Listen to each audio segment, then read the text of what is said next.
gestión pública, gestión de empresas, tecnología aplicada a los negocios, marketing, gestión del talento y pymes.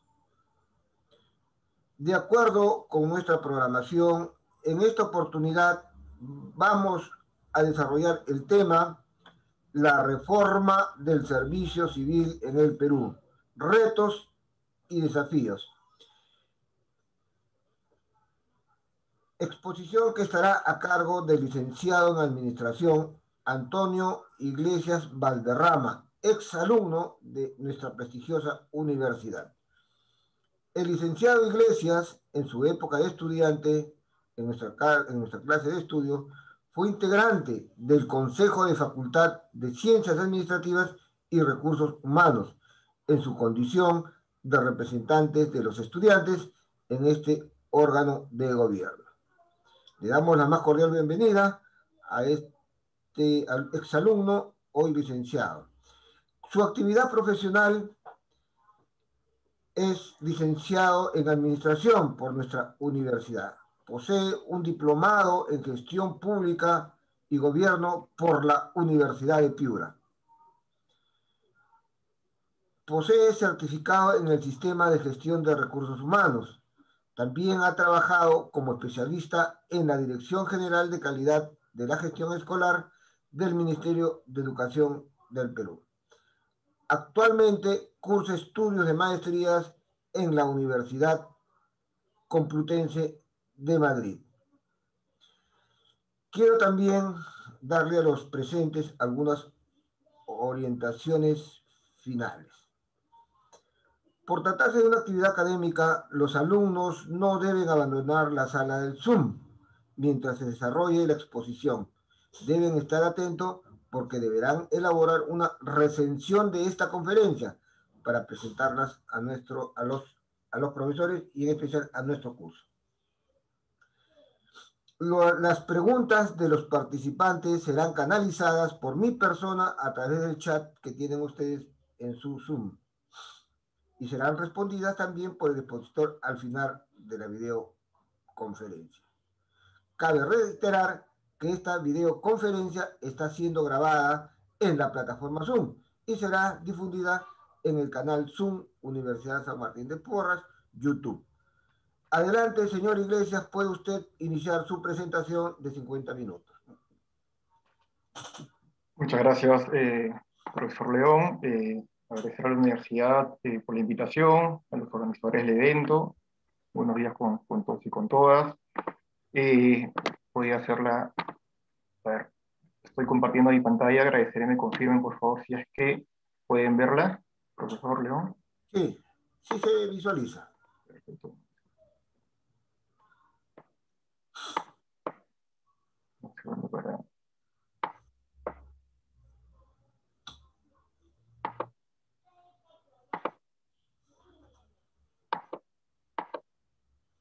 Bien.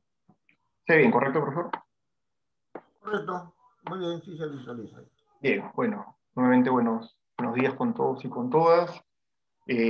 Agradezco a la universidad por la invitación a este tan importante evento. Mi participación el día de hoy es en un tema muy importante y especialmente relevante en este contexto político y social que estamos viviendo.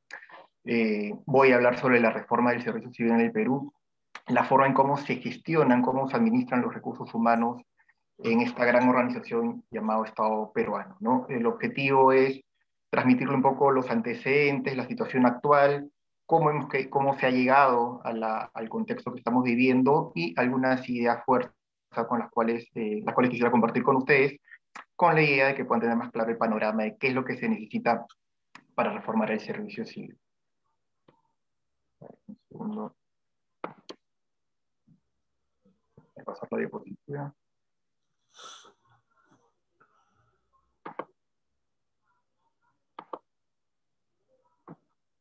Bien, para comenzar un poco de antecedentes, quiero iniciar compartiendo un poco de información de dónde estamos como sociedad peruana, que fue un factor muy relacionado con el servicio civil, tanto la parte política, ¿no? que es algo que no podemos separar de la parte pública, y asimismo cómo estamos en la implementación de algunas políticas públicas.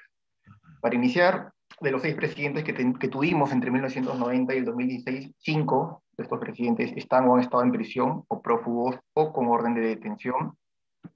Es bastante significativo esto, considerando que estas personas representan a la ciudadanía, al Estado peruano. Luego el Congreso, tenemos el Congreso, un poder legislativo totalmente deslegitimado, en donde el 86% de ciudadanos desaprueba la gestión que viene realizando el Parlamento. Esto cobra especial relevancia, considerando que al Congreso lo hemos elegido un año antes. Es la entidad pública que tiene mayor rechazo de ciudadanía, seguido de otro órgano totalmente importante para el sostenimiento de la democracia y el Estado de Derecho, como el Poder Judicial, ¿no? Con 81% de desaprobación. Tenemos, hablando del Poder Judicial, este Poder estatal totalmente saturado, los jueces se demoran hasta 15 veces el tiempo legal únicamente para calificar una demanda, básicamente para decir si es que procede o no procede la competencia del Poder Judicial. Se tienen que demorar 30 días, muchas veces se demoran un año o hasta más. Tenemos una educación de muy baja calidad, esto no es novedad. Solo el 2% de estudiantes de secundaria de instituciones educativas en el ámbito rural alcanza el nivel de satisfactorio en lectura. Esto para mí, bueno, es un indicador que conozco de alguna manera bien. He trabajado bastantes años en el Ministerio de Educación y durante muchos años nos hemos preguntado cómo puede cambiar esta situación. Es realmente significativo que de 100 alumnos de secundaria solamente 2 tengan conocimiento o puedan comprender claramente lo que están leyendo. En cuanto a temas relacionados con la gestión de la salud,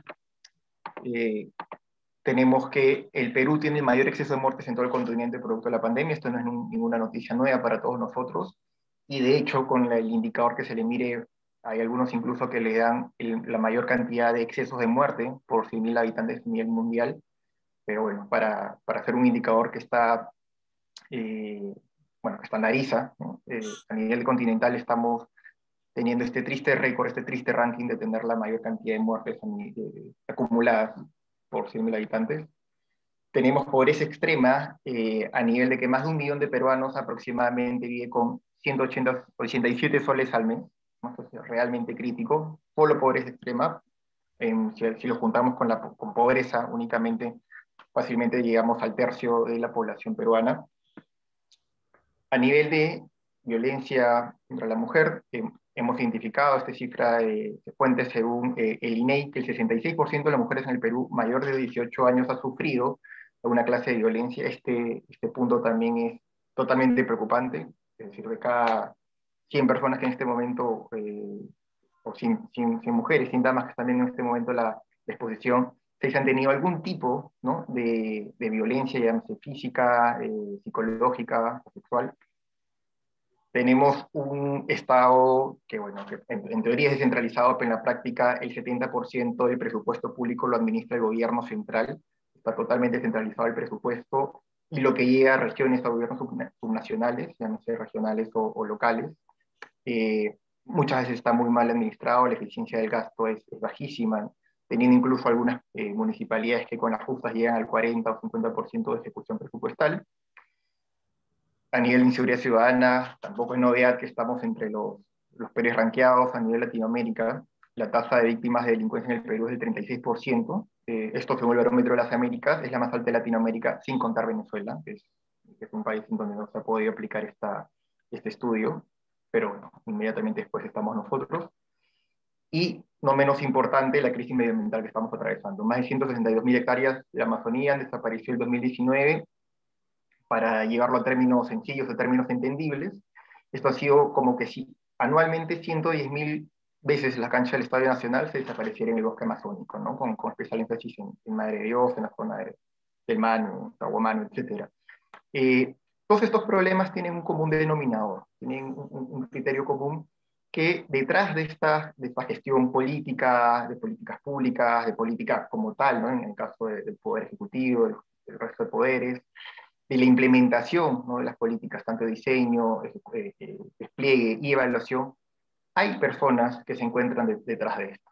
El gran problema, podemos tener muchas definiciones, muchos conceptos de cuál es el verdadero problema del Perú, pero de alguna otra manera todos nos llega este gran común denominador que se trata de un tema de personas. No están gestionando de una manera oportuna, pertinente, las responsabilidades que les da el Estado peruano y las pone en su mano, y si identificamos que es un problema de personas, tenemos que ver a su vez de qué manera podemos potenciar el profesionalismo, la calidad del personal que trabaja en el Estado. Para esto, una vez identificado el problema desde mi punto de vista, tenemos que comprenderlo como un problema, ¿vale? La redundancia que es como una moneda que tiene dos caras, ¿no? Y que están íntimamente relacionadas.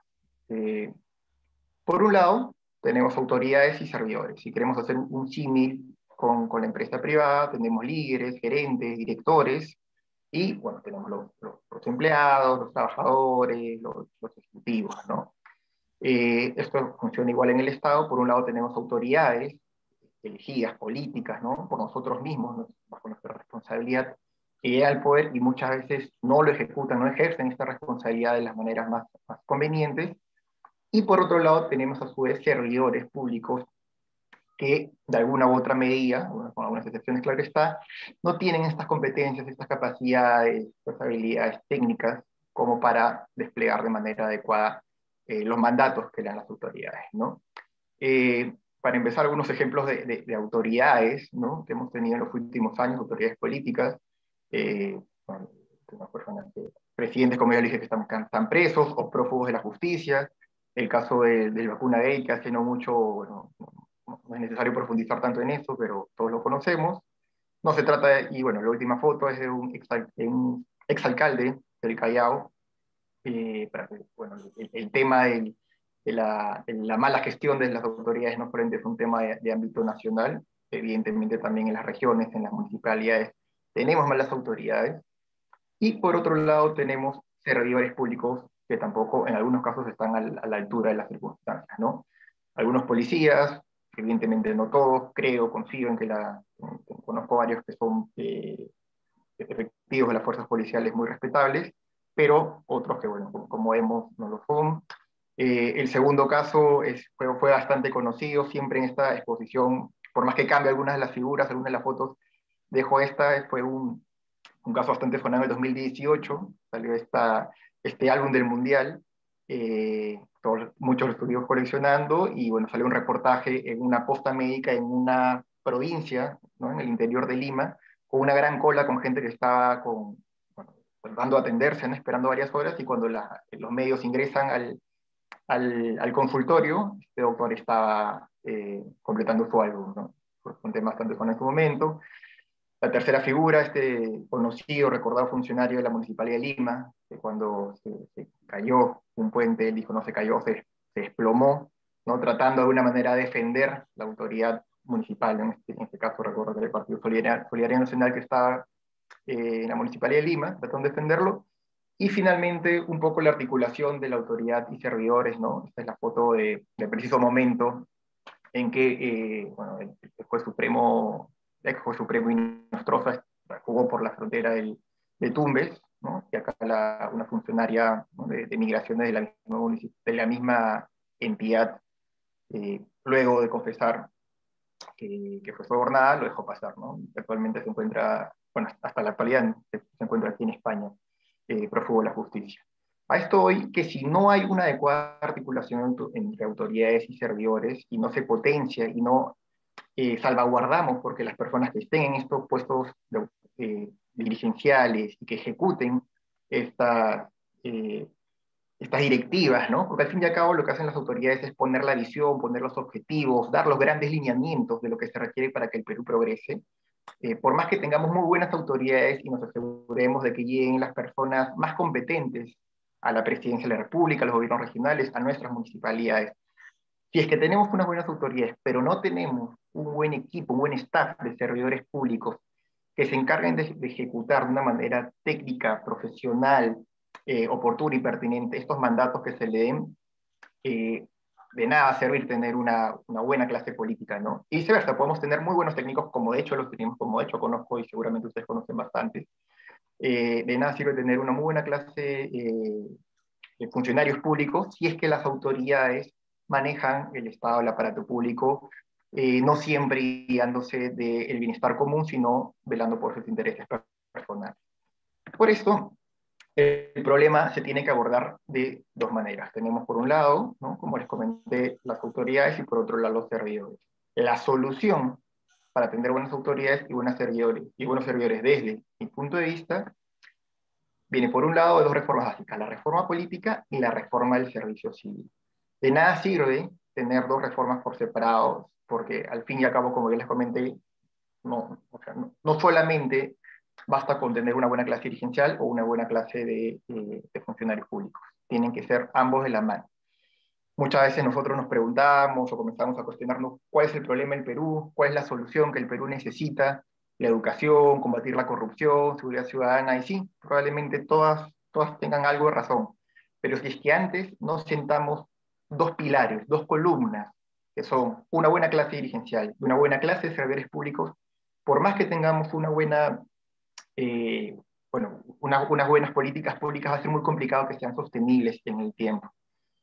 Por un ejemplo, lo conozco de cerca, nuevamente el Ministerio de Educación, no sé si recuerdan, hace algunos años, ¿no?, más o menos 2015, 2016, había un ministro, Jaime Saavedra, que comenzó a desplegar una política, una reforma en la política educativa del Perú, que poco a poco comenzó a mover los indicadores, la aguja educativa en cuanto a los logros de aprendizaje, ¿no? Íbamos subiendo, ascendiendo posiciones en la prueba de PISA, en la evaluación censal de estudiantes, en las pruebas de semáforo escuela, ¿no? En fin, determinadas mediciones que se hacían, y todos los y las estudiantes peruanos estaban optimizando sus notas, los aprendizajes.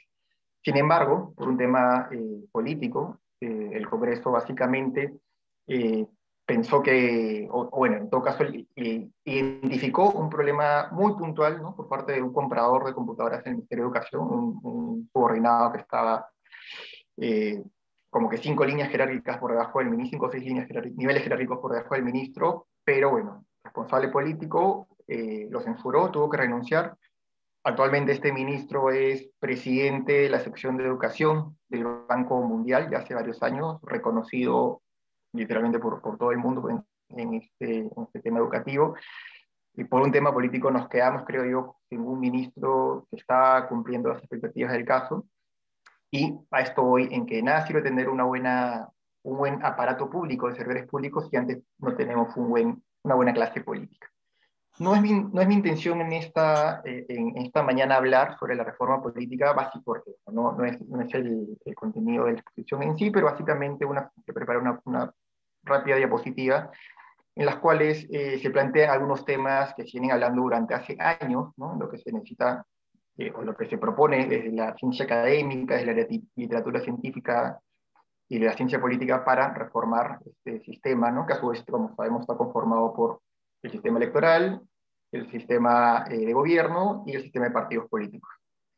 Se propone elecciones primarias abiertas, partidos políticos eficientes, evidentemente, algunas propuestas quizás no tan populares, pero la ciencia propone e indica que quizás con eso se pueda mejorar la clase dirigencial, ¿no?, es la bicameralidad y el aumento de proporcionalidad de escaños, ¿no? Si en cierto son 130 congresistas, no se llega a una representación óptima de los 33 millones, ¿no? Somos uno de los países que tiene menor representación proporcional de escaños, ¿no?, comparado con varios países de Centroamérica con poblaciones 4 o 5 veces menores que la nuestra. Reelección de autoridades regionales y municipales, realmente no es un tema muy popular, pero particularmente creo que, así como en el sector privado hay una curva de aprendizaje cuando una persona, un nuevo trabajador ingresa, lo mismo pasa con las autoridades políticas. Hay unas 4 o 5 años que adquieren muchos aprendizajes, mucha experiencia, y si es que democráticamente la ciudadanía prefiere mantenerlo o desea o decide mantenerlo en el puesto, creo que es válida esa posición. La renovación parlamentaria por tercios, ¿no? Y bueno, y finalmente algunas propuestas más relacionadas con la reforma del sistema electoral, específicamente, ¿no? Sanciones efectivas ante falta de rendición de cuentas. Si es cierto, esto ya ha cambiado y ha mejorado últimamente. Hay algunas sanciones que simplemente quedan en faltas administrativas, no tienen sanciones que realmente afecten a los partidos políticos y que les hagan cambiar su forma de actuar. Masificación de voto electrónico, eliminación del voto preferencial y la modificación del calendario electoral. Esto toda vez para que lo que se propone es que las elecciones parlamentarias coincidan con la segunda vuelta electoral, ¿no? De esta manera ya el electorado, la ciudadanía, iría a votar con un conocimiento de cómo se estarían configurando, o cómo podría configurarse el gobierno del siguiente lustro. Esto, como le digo, a manera general, no es la naturaleza de la discusión. Básicamente, sí quiero dejar una primera idea bastante clara, que la reforma del servicio civil, de la cual voy a comenzar a hablar a partir de la siguiente lámina, no puede verse como un compartimiento estanco, sino tiene que verse de manera articulada y sistemática con una reforma política. La reforma civil básicamente está conformada por todas las personas que trabajan en el servicio del Estado, y acá cuando me refiero a todas, hablo desde los enfermeros, los militares, los profesores, los docentes universitarios, las universidades públicas, y evidentemente el famoso cliché, ¿no? Del burócrata, del trabajador de oficina, del que recibe documentos en ese parte, lo que gestiona expedientes. Somos, ¿no? Más de de millón y medio de trabajadores del servicio civil en el Perú. Básicamente son servidores públicos porque prestan servicios a la ciudadanía, ¿no? Que tienen las funciones y tareas en común para toda la sociedad. Es por extensión también el conjunto de reglas, normas que rigen la gestión de estos recursos humanos en el Estado, que parte de la Constitución y baja hasta instrumentos, lineamientos, normas técnicas, directivos, etc. Y la finalidad del servicio civil es velar por una adecuada armonía entre los intereses de la sociedad y los derechos de los servidores, que por más que por lo generalmente se piensa, no necesariamente se tienen que contraponer, como más adelante lo voy a evidenciar. ¿Cómo nos encontramos en el servicio civil actualmente en el Perú? Básicamente algunos datos puntuales. 5 de cada 100 peruanos somos servidores públicos. Como les comenté, hay 1,5 millones de servidores públicos aproximadamente en el Perú. Esto representa más o menos entre un 8 o 10% de la PEA actualmente del país. 39% pertenece de la planilla del sector público al gobierno nacional, llámese ministerios, órganos supervisores, órganos evaluadores, poderes, etc. 47% de los gobiernos regionales y 14% de los gobiernos locales, llámese municipalidades, provinciales y distritales. Una nota acá, quizás algunos de ustedes estén diciendo por qué casi el 50% de la planilla del Estado sea los gobiernos regionales. Esto es porque el presupuesto para pagar a los docentes y a los médicos, enfermeras, laboratoristas, en fin, todo el personal sanitario, parte del gobierno regional, ¿no? Que decanta en las direcciones regionales de educación y de salud. Solamente en maestros estamos hablando de casi 400.000 profesionales. Así que por eso es que en una presentación me preguntaron por qué tanto se lo a los gobiernos regionales. Estas letras que ven por acá, se las traduzco entre comillas, el 18% de la planilla son del decreto legislativo 276, es un régimen laboral, el régimen laboral en el cual común popularmente se lo conoce como los nombrados, ¿no? Las personas que tienen cierta estabilidad, o una estabilidad bastante fuerte en el Estado. El 13% pertenecen al decreto legislativo 728 para los alumnos que ya actualmente están trabajando en una empresa y son parte de la planilla, una empresa privada evidentemente. Este es el decreto legislativo mediante el cual ellos están contratados, ¿no? El 13% en el sector público de planilla también pertenecen a este sector, a este régimen, perdón. 19% son los famosos CAS, ¿no? Que últimamente había un problema con los CAS, también se los voy a comentar más adelante, y finalmente 50% carreras especiales. ¿Qué son estas carreras especiales? Profesores, personal del INPE, personal diplomático, policías, etc. Más adelante también les voy a detallar quiénes son. Tenemos más o menos en proporción, esta cifra en particular es de 2015, 54% hombres y 46% mujeres, no hay información totalmente más actualizada. Esta información también viene de esta época, ha mejorado en el último lustro. Los funcionarios con educación universitaria completa en el sector público reciben el 61% de sus pares en el sector privado. ¿Qué quiere decir? Que por cada 100 soles de sueldo, ¿no?, que reciba un trabajador que está en una empresa profesional con título universitario, el mismo profesional que tiene las mismas competencias y trabaja en el sector público recibe 61 soles, ¿no? Esto, como le digo, es información del propio Servir. Ha estado ajustándose en los últimos años. En experiencia personal creo que he visto que los sueldos han estado equiparando, sobre todo a nivel universitario, pero a un servir está desarrollando estos estudios de la brecha salarial entre públicos y privados, ¿no? Y finalmente la tasa de informalidad en el sector público es de 11%, mucho menor que en el privado, pero evidentemente si vemos al Estado como una gran empresa, es medio irónico que el Estado sea a su vez el principal promotor, entre comillas, en todo caso, no cumplir la legislación laboral, ¿no? Contratando o haciendo pasar por servicios no personales, por contrataciones de servicios civiles, ¿no? Que simplemente te dan un recibo por honorarios, no están en planilla, eh, a personas que tienen un vínculo laboral totalmente evidente, ¿no? Que tienen un horario de trabajo, que tienen una relación de subordinación, en fin.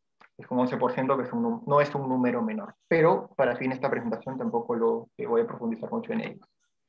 Algunos hitos del servicio civil, no es mi intención hacer una clase de historia, pero sí me parece muy rápidamente importante, rápidamente hacer un comentario de cómo estamos, o cómo hemos llegado a donde estamos. La primera semilla, el primer germen de organización del servicio civil en el Perú viene en 1937 en el gobierno del mariscal Benavides. Anteriormente los funcionarios públicos eran puestos a dedos por el presidente o por sus ministros y no había más, y se le daba el sueldo que ellos estimaban conveniente. En 1937 se crea la Intendencia General de Hacienda, ¿no? Adscrita al Ministerio de Justicia, y básicamente fue la encargada del manejo de la administración pública y la creación de un sistema de escalafón y pensiones, no más. En 1950 es que comienza esta institucionalización que hubo en la década de los 30, ya comienza a normativizarse, ¿no? Con la primera ley del Estatuto y Escalafón, ¿no? El cual reglamenta de manera integral la carrera administrativa, se regulan algunos derechos, deberes de los empleados, ¿no? Cómo ingresan, cómo ascienden, y se clasifican en 3 grupos a los funcionarios públicos, ¿no? Posteriormente, ya en la década de 1970, ¿no? Con el gobierno revolucionario de las Fuerzas Armadas, ¿no? El general Velasco crea el Instituto Nacional de Administración Pública, el INAP.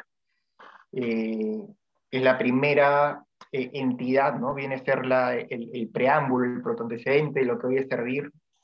Y de hecho fue tan relevante que hasta actualmente, hace no mucho, cuando, bueno, renuncié a uno de mis últimos puestos, cuando hice mi entrega de cargo, la directiva de la entrega de cargo viene de 1973-74, si mal no me equivoco, y fue creada por el INAP, ¿no? Para ver lo relevante que, bueno, el año pasado, 2020, seguimos utilizando directivas de ese entonces, ¿no?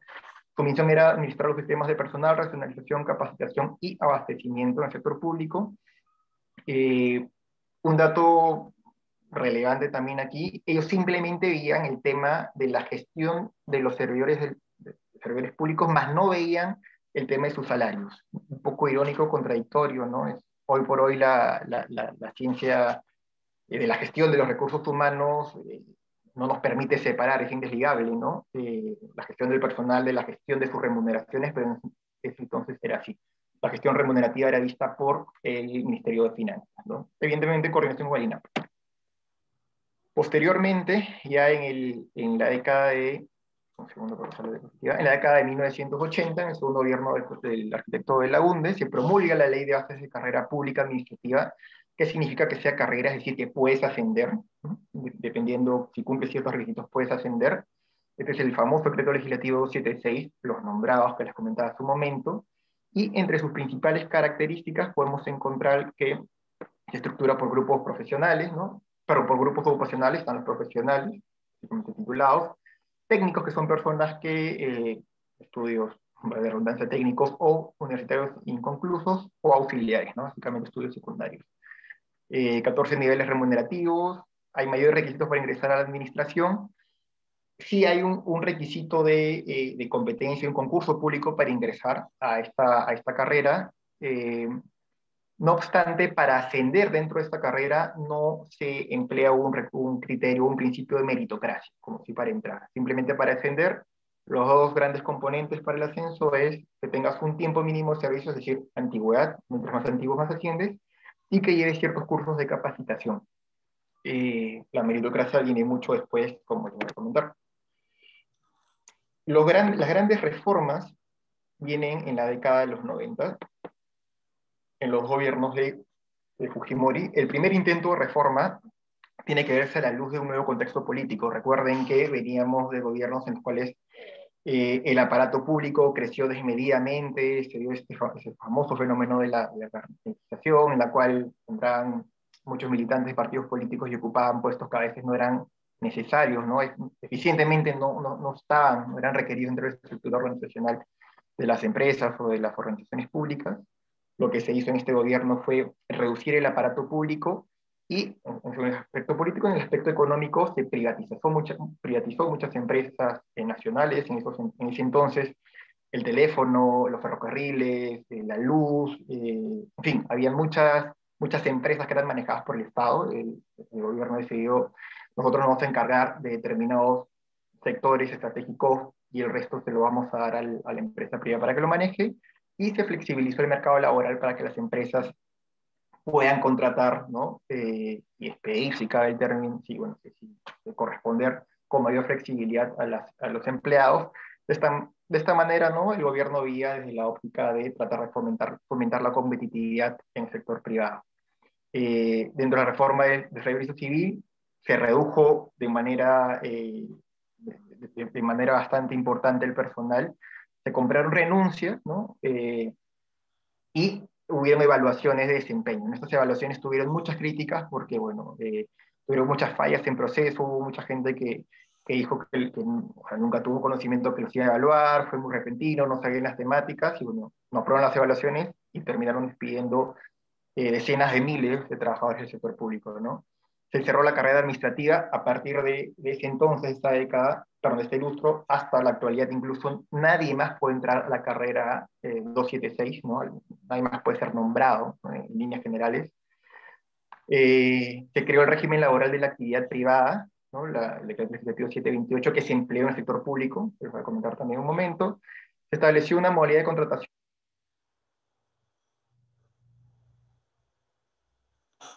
En la práctica tenían un vínculo laboral con el Estado, pero no están dentro de la planilla, simplemente emitían sus recibos por honorarios y así trabajaban años y años, y hasta la actualidad se mantiene.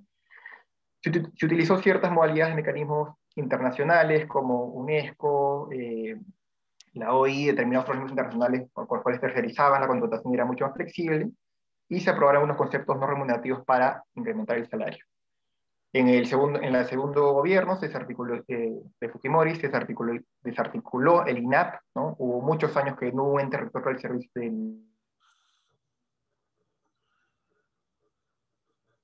del Estado, ¿no? Tratando de reorganizar los sistemas administrativos de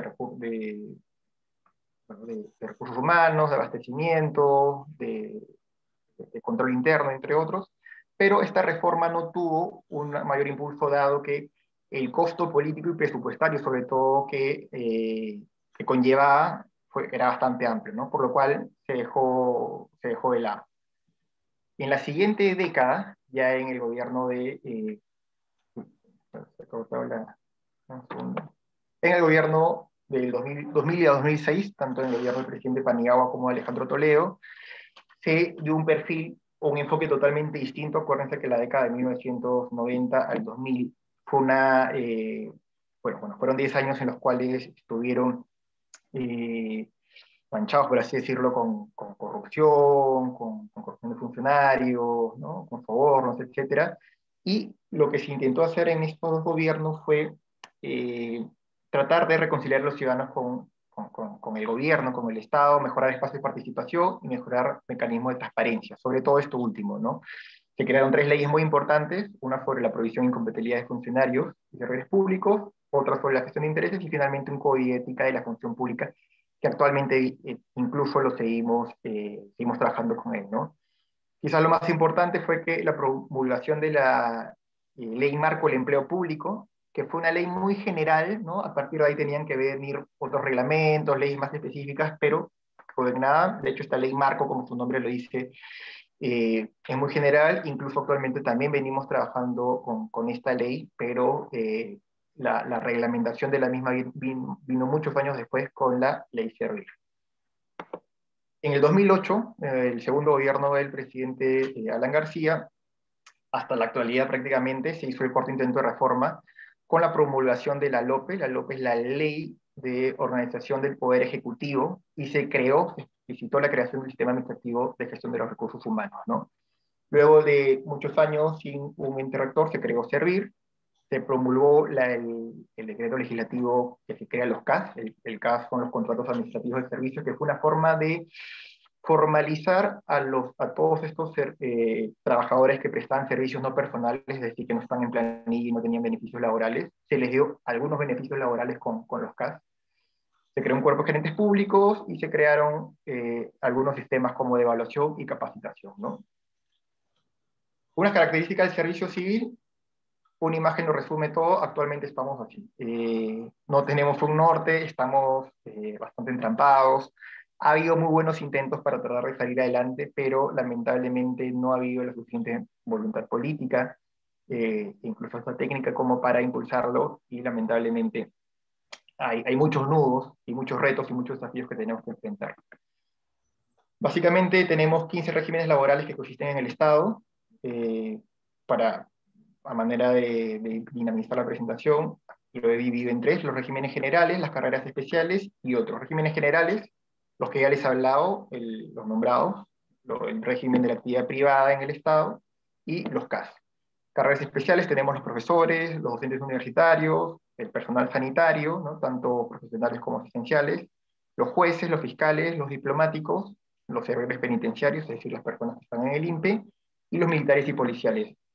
Bueno, no está de más explicar que por las particularidades de sus funciones, no pueden tener un régimen general, un régimen similar, ¿no? Por ejemplo, los diplomáticos viajan bien en otros países, los militares muchas veces están trabajando 2, 3, 4 días seguidos, cuando tienen alguna misión, en fin. Y otros, ¿no?, que son sin carrera con vínculo laboral, un cuerpo gerente público, que lo gestiona directamente Servir, que es muy pequeñito, y sin carrera con vínculo laboral. Como les comentaba, son algunos instrumentos mediante cuales el Estado puede contratar determinados profesionales por medio de organismos internacionales, ¿no? En manera proporcional, el 49% son generales, 49% carreras especiales, y un porcentaje marginal son otros. Como les comentaba, dentro del régimen de la actividad privada, si bien es cierto, se creó para fomentar la economía en el primer gobierno de Fujimori, estas entidades públicas sujetas al régimen laboral privado, lo que hizo el gobierno fue generar una ley, una ventana de oportunidad para que algunas entidades públicas que consideró el gobierno fundamentales, indispensables para reactivar la economía en los primeros años de la década de los 90, puedan contratar y atraer al mejor personal, a los mejores profesionales del país a estas entidades, ¿no? Si pueden ver, y actualmente se mantienen, son el Banco Central de Reserva, la SUNAT, la SBS, y otras entidades que de alguna u otra manera están relacionadas con la captación de recursos, con la gestión de los impuestos, con la gestión de los ahorros, el control, ¿no?, del resto de entidades públicas, la promoción del turismo y el comercio en el Perú, en fin. Fueron lo que se llamó en su momento islas de eficiencia, ¿no? Y como les digo, se permitió que estas entidades puedan trabajar y puedan contratar personal mediante el decreto legislativo privado, 728. Otras características: se distorsionó el sistema remunerativo, hay muchísimas escalas, 400 reglas que regulan los pagos y más de 190 conceptos de pagos, beneficios, bonificaciones, bonificación por 25 años de trabajo, por 30 años de trabajo, por paternidad, por cargo, en fin, hay muchísimos conceptos de pago. Esto confunde y genera muchas complicaciones a la hora de administrar. Ya le dije, la informalidad en el Estado: 11% de trabajadores tienen en la práctica una relación laboral, pero contractualmente es una relación civil, emiten sus recibos por honorarios, y de esta manera, como si yo contrato, no con las diferencias del caso, un jardinero, un pintor, para que me haga servicios en mi domicilio, y es algo puntual, hacemos un contrato para lo que quiero que haga, y él me da un recibo por honorarios, ¿no?, para demostrar que le he pagado. Esto sucede en el Estado, pero con profesionales y que trabajan durante muchos años así. Esto evidentemente tiene que terminar. Más de 500 normas sobre el servicio civil, entre normas técnicas, directivas, instructivos, lineamientos, etc. Y durante 16 años no hemos tenido un ente rector del servicio civil. Algunas características de la ley Servir, de lo que propone esta nueva ley Servir, es la meritocracia. A diferencia de los nombrados, los 276, el ascenso en esta carrera magisterial en la ley Servir se da por evaluaciones, por mérito. Cada año se evalúa el personal. Si es que jala, no es que se les vote, como algunas personas piensan, si es que se les jala, se examina cuáles son los puntos, las debilidades, las oportunidades de mejora, y sobre eso el Estado financia capacitaciones, ¿no? Tanto habilidades técnicas, habilidades o competencias, para que esta persona en la siguiente evaluación pueda volver a presentarse, ¿no? A examinarse. Si es que jala nuevamente, se le da una segunda oportunidad, se le vuelve a capacitar, y si recién a la tercera vez jala, ahí se corta el vínculo laboral. Pero es todo un proceso en el cual se vincula al Estado para potenciar a los trabajadores. Es una reforma gradual y irreversible, desde que se inició ya hace en el 2014, se dio un plazo de 6 años para que se termine y para que todos los trabajadores del régimen laboral anteriores pasen al actual. Como les voy a comentar, aún no se han hecho grandes logros con esto. Es una reforma integral, son varios procesos los que están implicados acá. El cambio de concepción de la carrera está enfocar en los puestos y no tanto en las personas. No se va a diseñar los puestos conforme al perfil profesional de la persona que lo está ocupando en ese momento, sino cuál es el perfil óptimo para dicho puesto, y se da un enfoque muy importante a la capacitación, ¿no? Y a la evaluación de los trabajadores. También estos son los 7 subsistemas del servicio civil. Planificación de políticas, ¿no? Es un ente rector que centraliza todo el tema, pero a la vez se delega la planificación de cada una de las entidades en particular en el área de recursos humanos, gestión del empleo, la compensación, gestión del rendimiento, que es el corazón de la reforma, ¿no? Del sistema de recursos humanos. Ya les comenté básicamente que son 3 evaluaciones, y si la tercera no aprueba la misma, por el vínculo laboral, previas capacitaciones.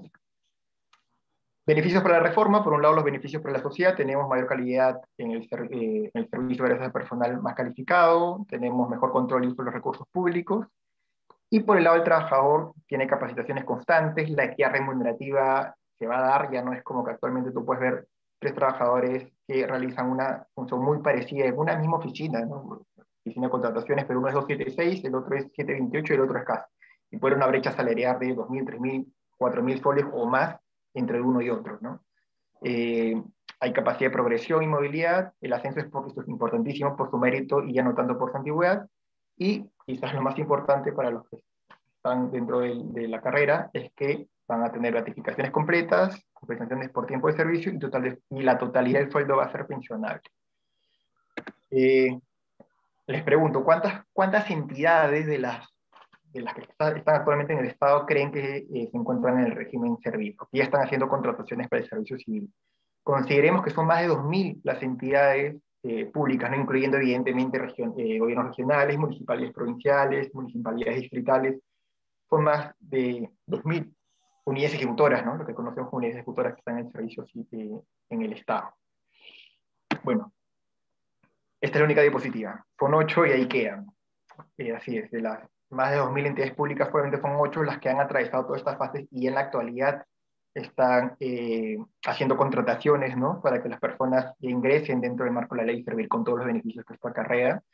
Está la ONP, ¿no? Evidentemente el mismo Servir. Hay un par de organismos fiscales, ¿no? Como la OEF y OSINFOR, de vida, ¿no? Que combate y previene el consumo de droga, y 3 ministerios: el MINEM, el Ministerio del Ambiente y el MES. ¿Qué está pasando? ¿Qué ha pasado? Y para ir terminando, o qué se requiere para impulsar esta reforma política. Uno, lo que les dije desde el comienzo de la presentación: una sinergia política entre el Ejecutivo y el Legislativo, y que se sostenga en la agenda pública. Hubo una ventana de oportunidad muy, muy grande en 2014, 2015, 2016, en el cual de una manera se engranaron tanto la voluntad política con vastos recursos económicos que teníamos en ese momento, por una bonanza financiera que vivía el Perú, macroeconómicamente hablando, claro está, y sin embargo se dejó pasar esa oportunidad. Creo que es importante que nuevamente, ojalá, espero, que cualquiera de los 2 gobernantes que tengamos a partir del 28 de julio impulse esto. No lo he escuchado o no lo he visto al menos en ninguno de sus planes de gobierno, pero creo que es importante que al menos de la sociedad pidamos o pongamos esto sobre la mesa, porque realmente es importante. Otro punto es impulsar con toda energía el tránsito de la primera tanda de instituciones. Hay muchas entidades que han empezado el tránsito a la ley Servir, pero se han quedado a la mitad, o ni siquiera ahí. es muy burocrática, tiene muchos procedimientos técnicos, muchas cosas operativas que no todas las entidades públicas tienen a la Oficina de Recursos Humanos con personal que tenga las competencias y habilidades para sacarlo adelante, para entender todo este proceso operativo que reconozco es complejo, se tiene que también de alguna manera simplificar el mismo. Y finalmente reactivar el cuerpo de gerentes públicos, ¿no? Que es un grupo, se podría decir, profesional, ¿no? De personas que han sido seleccionadas, capacitadas por el mismo Servir, que les paga directamente Servir, que tiene sueldos muy competitivos y que tiene una formación muy sólida, que va a distintas entidades públicas para prestar sus servicios. No están puestos no es un nombramiento político, son netamente técnicos, que ya hace muchos años se desactivó. Fue un gran ejercicio, pero bueno, por motivos políticos quedó ahí nomás. El actual presidente Sagasti de alguna manera lo reactivó pidiendo algunos gerentes de estas fuerzas de bolsa, entre comillas, de gerentes públicos para que se encarguen de las compras en la Policía Nacional del Perú, pero ahí quedó. Creo que esto tiene que avanzar. Y bien, creo que ya estoy sobre el tiempo. He preparado un pequeño video de unos 4 minutos que me parece que condensa muy bien qué es el espíritu del servidor público, el burócrata que debemos tener, al cual se debe aspirar en el Perú. Y a ver, se los pongo, si no hay sonido me avisan, pero ahí va.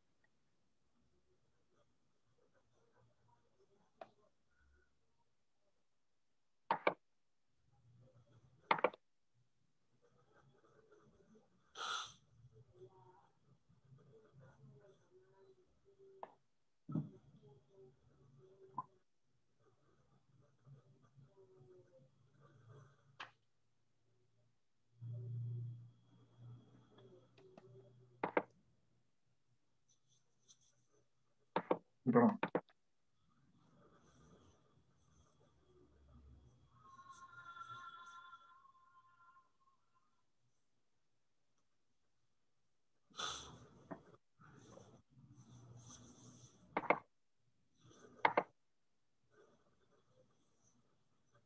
Me dicen que no tiene sonido. Voy a compartir el video nuevamente en un segundo.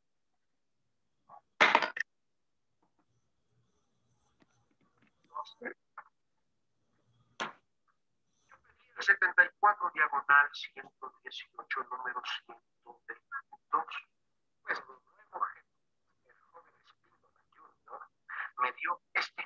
Usted siempre tiene cosas para mí, siempre. No, no, amiguito, nunca le eche la culpa a los demás. Yo nunca le echo la culpa a nadie. ¿Qué pasa? Lo que pasa, licenciado, es lo de siempre, licenciado, lo de siempre.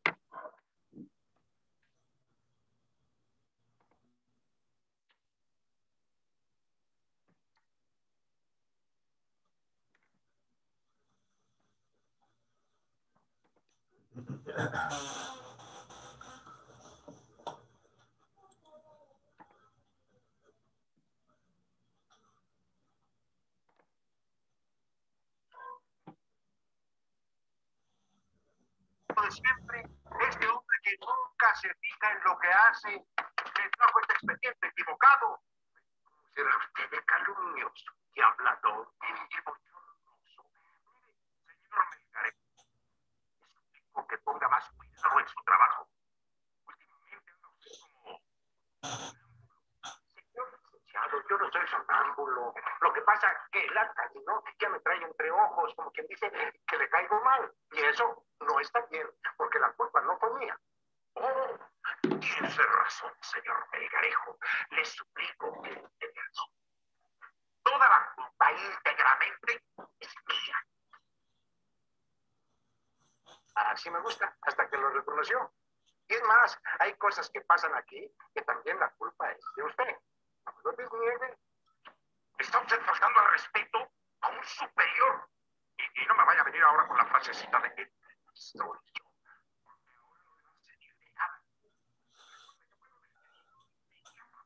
Ah, no le voy a dar ese gusto, licenciado. No, desde este momento reciba usted mi renuncia irrevocable. ¿Me oyó? Irrevocable. ¡Aceptada!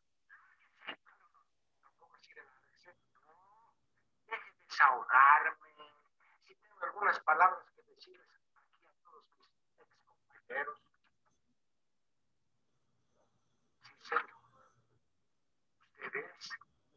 un concepto muy equivocado de democracia. ¿Saben de dónde proviene esa palabrita? Buró del francés.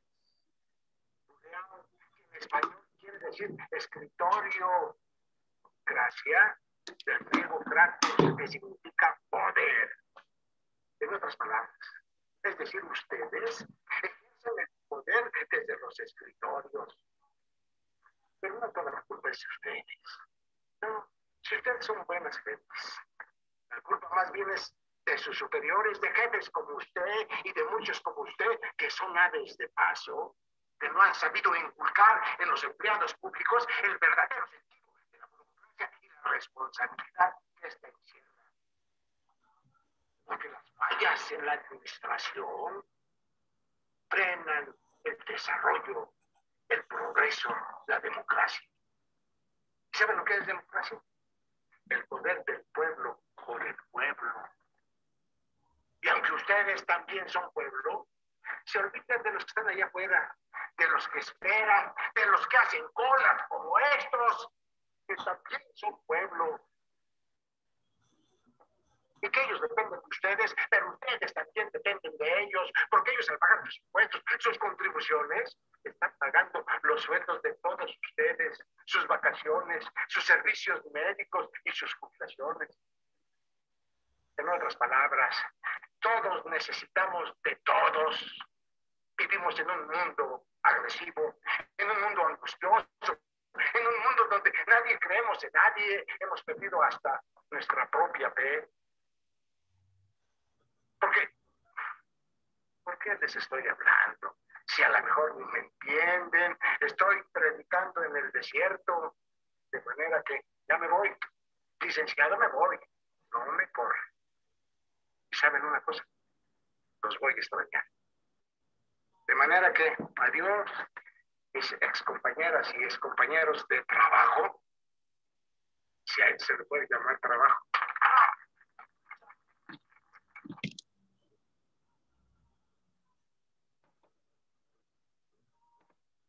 Bien, nada, esta pequeña película, ¿no? Tiene más de 50 años, pero creo que aún grafica muy bien, representa muy bien muy actual, en lo que estamos viendo en nuestro país. Ya para finalizar, una frase que siempre trato de compartir, lo que dijo el presidente Kennedy: no te preguntes qué puedes hacer tú por tu país, sino pregúntate qué puedes hacer tú por tu país. Ok, muchas gracias, licenciado Antonio Iglesias, por su exposición. Es sumamente importante para la comunidad universitaria y en general para todos los ciudadanos que conozcamos la realidad del sector público, que en los últimos tiempos, pues, de alguna manera se ha modernizado, pero que no logra alcanzar la eficiencia ni la eficacia correspondiente en la atención de las necesidades básicas de la población. Bien, hay algunas preguntas, licenciado, que quisiera pedirle unos minutitos para que nos pueda responderlas. Juan Puga nos pregunta: ¿qué nos garantiza que los gerentes públicos que capacita a servir sean buenos gestores públicos, sobre todo desde el punto de vista ético-moral?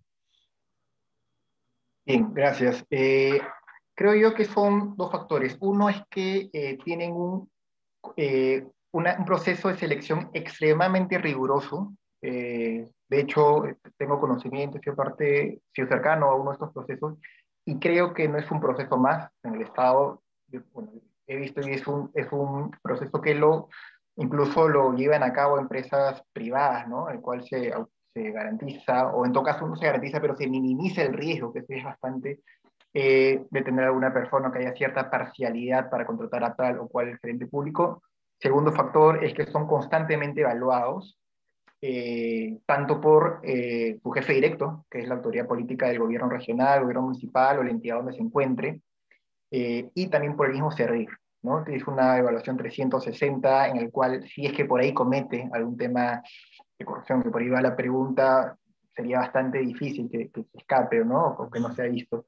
Y finalmente, el tercer factor, si bien es cierto, no garantiza, que por ahí va la pregunta, igualmente creo que reduce significativamente el riesgo, es el tener sueldos competitivos, sueldos medianamente altos, ¿no? En relación al mercado, que un poco la literatura o la evidencia científica dice que hay cierta reducción del riesgo de que hayan actos de corrupción si los funcionarios públicos tienen sueldos un poco más competitivos, como no garantiza, pero lo que se trata es gestionar para minimizar el riesgo y que no se cometan estos eventuales actos de corrupción. Muchas gracias. La señorita Victoria Maruja Valenzuela Asto pregunta, ¿por qué la reforma del servicio civil hasta la fecha no es viable? Considerando que desde el año 2014 se estableció y hasta la fecha no hay un avance visible. Bien, a ver, creo que son tres factores, los podría sintetizar tres factores.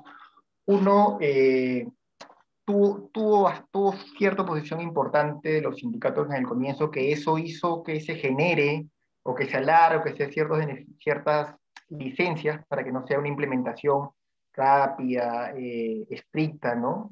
Lo cual no está del todo mal, pero creo que por ahí hubo una oposición fuerte que no se cubrieron ciertos flancos y eso generó que no se puede implementar de la manera más oportuna. Un segundo tema que lo mencioné en la exposición fue que hubo muchos procesos. A ver, el proceso de tránsito de la ley Servir tiene 4 fases, 9 etapas, y adentro de cada una tiene muchísimos instructivos, directivas, lineamientos, que no todo el cuerpo técnico de los organismos públicos pueden comprenderlo en la capacidad o en las dimensiones requeridas, ¿no? Si es cierto, Servir dio cierta asistencia, cierto apoyo técnico, considerando que son más de 2.000 entidades, creo que quedó un poco corto. Y finalmente por un tema de dinero. Es una política pública muy costosa. No lo veo como un gasto, lo veo como una inversión en mejorar la calidad de vida de la ciudadanía. Pero bueno, si estamos hablando de que hay muchas entidades que tienen muy pocos servidores públicos o que tienen una gran carga laboral y pocos servidores públicos, estamos hablando de que esto sinceraba cuál es la cantidad real que necesitaban de trabajadores en la entidad para cumplir de manera efectiva sus mandatos, sus objetivos, y a la vez, aparte de aumentar el personal, también se requeriría, evidentemente, dar los beneficios de ley que implementa la ley de servicios, ¿no? Muchos de los casos actualmente, de los nombrados, no tienen 2 sueldos, bueno, no tienen las 2 ratificaciones, no tienen CPS, su remuneración no es del todo pensionable, en fin. Creo que esto ha sido un gran problema y que, bueno, a la larga hizo que la voluntad política con la cual empezó cada vez decaiga más y actualmente ya salió de agenda pública. Pero creo que esos son los 3 factores que, a mi parecer, son los que hicieron que la ley Servir no llegue a buen puerto por ahora. Una última pregunta, debido al tiempo, de la Sí. señorita María Belén Limachi, pregunta, ¿cómo retener el talento en el servicio civil y cómo desarrollar capacidades en el sector público y en las universidades para contar con trabajadores públicos de primera calidad? Buena pregunta. A ver, no es una ciencia muy distinta a la del sector privado. Creo yo que, si es cierto, el tema económico, salarial, es un factor importante, no es el único. Creo que un buen clima laboral, que pasa por tener buenas relaciones con los jefes, que los directores, los líderes pongan metas claras, objetivos claros, que haya una retroalimentación constante, que haya un buen clima, ¿no?, con los compañeros de trabajo, y sobre todo que haya más estabilidad, sobre todo por el factor político. Acuérdense que a diferencia del privado, esto sí es una diferencia importante, el factor político influye, ¿no? Hay un cambio de gobierno o un cambio de ministro incluso, y hay muchos movimientos. Creo que la ley Servir lo que garantiza de una manera es la permanencia en el tiempo de los buenos trabajadores, más allá de quién entre el gobierno, más allá de qué ministro esté o qué alcalde esté. Creo que esos 2, 3 factores son relevantes para, de alguna manera, tratar de retener al personal, y por otro lado, se necesita evaluar más, ¿no? Esa palabra evaluación es clave en esta política. ¿Cuáles son las competencias, las capacidades que se necesitan tener y desarrollar más en el Estado y articular con las universidades públicas y privadas definitivamente? Yo los animo a que exploren, evalúen, si en cierto sector privado es importantísimo. El sector público hay una gran oportunidad, necesita de jóvenes profesionales como ustedes. Ahí les dejo mi correo por si tienen alguna duda, alguna pregunta de la presentación, o si están explorando o desean conocer un poco más del sector público o trabajar, hacer prácticas. sin ningún problema, me escriben ahí en lo que pueda, encantado de orientarlos. Y nada, nuevamente gracias, profesor León. Quedo a disposición de los alumnos para que me escriban en lo que deseen y nada, lo dejo, ahí lo dejo. Muchas gracias, licenciado. Se agradece también a los estudiantes, los docentes y autoridades por su asistencia y participación. En nombre de la facultad y de su decano, el doctor Daniel Valera Loza. También a extender nuestro agradecimiento a su exposición, que ha un poquito ampliado los horizontes temáticos, y tenemos un certificado de reconocimiento por su disertación que se le hará llegar por los canales correspondientes. Finalmente, esta videoconferencia, como se indicó, van a ser publicadas en el Zoom por el canal Zoom Universidad San Martín de Porras y el Facebook Live. Muchas gracias, estimados concurrentes, y nos vemos en la próxima conferencia. Gracias. Gracias, hasta luego.